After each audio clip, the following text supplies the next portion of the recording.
I will not say who I am. I will not say what position I held that allowed for me to be aware of the information I'm about to share. Suffice to say, I don't hold it anymore.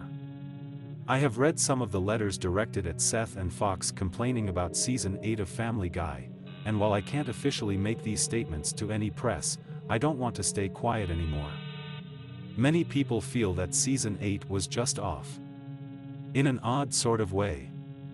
For anyone who took note of Season 8 of Family Guy for the specific reason of elevated graphic violence, I wanted to say this: Seth MacFarlane was going through a lot during the times these episodes were written and produced. He was heavily involved in writing the episodes alongside series writers, several of which made comments later regarding his apparent state of mind during writing sessions. However, more recently, when looking for corroborators, my ex-coworkers denied Seth being involved as he was, as well as Steve, whom I'll explain in a bit. A number of scenes did generate a certain amount of negative viewer response, Peter's head getting crushed between two logs, for instance, but I'd like to point out that these images were no more graphic than the things you might see on other adult cartoons. In addition, there has been blood and gore in the series before. Typically, it's just more spread out over the season. However, if you did feel that such imagery was out of place for the series, you were right. Editors cut nearly 2 hours of animated gore, violence, and sexual abuse from Season 8, as well as rejected 3 proposed episodes featuring the character Quagmire stalking, capturing, raping, and finally killing a woman, whom he keeps for several days while alive, in his basement. Stewie developing a mind control ray which he tests on Brian, though he eventually uses it to have relations with him. Lois becoming pregnant after cheating on Peter in a threesome with friends from college, confesses to him, and after they argue about what to do about the pregnancy, he performs home abortion on her using a coat hanger.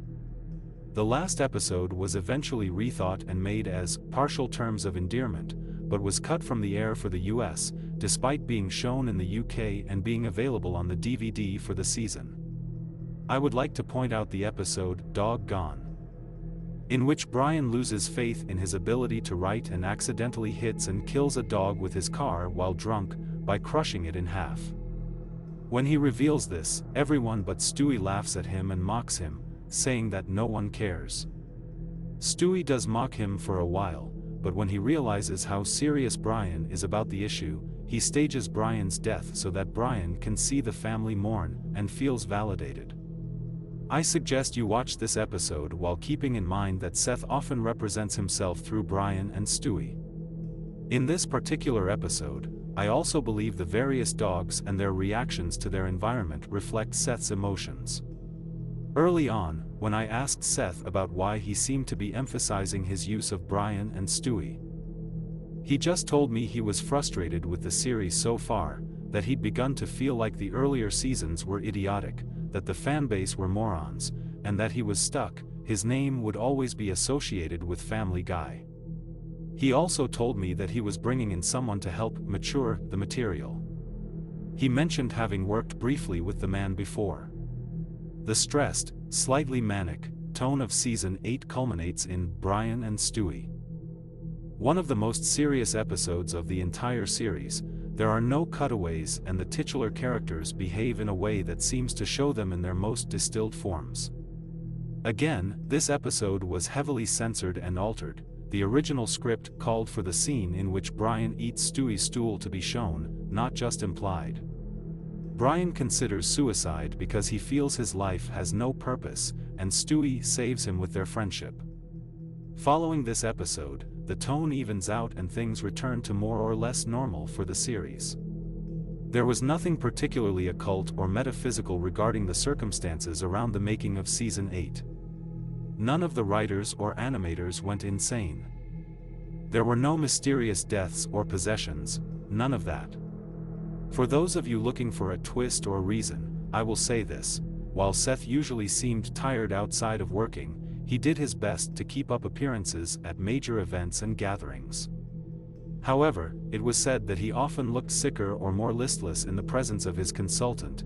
I assume this was the man Seth had mentioned to me earlier on, and was reluctant to say no to suggestions said consultant, whom I will call Steve, made. From what I've gathered, he didn't really start making suggestions during sessions until around episode 3, but was talking to Seth in private about the series. He was silent for some time, almost absent aside from just sitting in, and then began to converse more actively with Seth and the co-writers by the middle of the season. While those who had to deal with Steve did usually seem irritated or perturbed by his presence, he did have some connections. Dwayne Johnson's brief appearance in episode 10, Big Man on Hippocampus, was attributed to Steve, and I was told Mr. Johnson commented that he was only there because he owed a favor to Steve. He acted uncomfortable at the time, and even during filming the short. It was done in one take and he was not asked to do it a second time.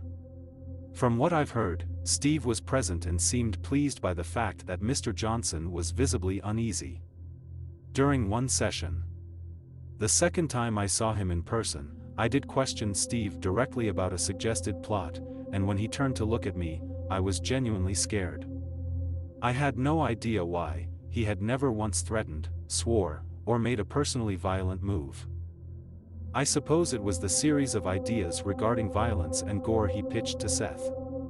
I should mention that when others did protest suggested violence, Steve would typically switch to sexual themes, racism, mental illness, or just withdraw altogether until he could work in one of his themes again. The pitch I was concerned about was for a running gag. The question I asked was something along the lines of, "I think that what we're doing may be too much for one episode, April in Quahog. Blood is okay once, maybe twice in the episode, but showing the same man dying over and over might be a bit much."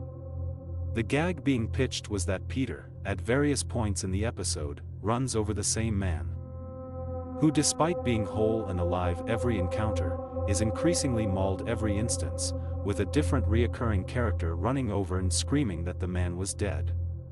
Seth was unaccompanied to the writing sessions for episode 17, and he was much more energetic than I'd seen him in months. He was almost celebratory, and it showed. He picked some of his favorite musical numbers from the series, cut or not, for the end of the episode, the plot of which seemed to have been a symbol for his own self-redemption.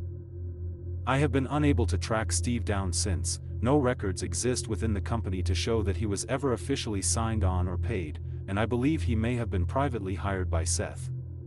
For what reason, I have no idea. I'm just glad to know he's gone.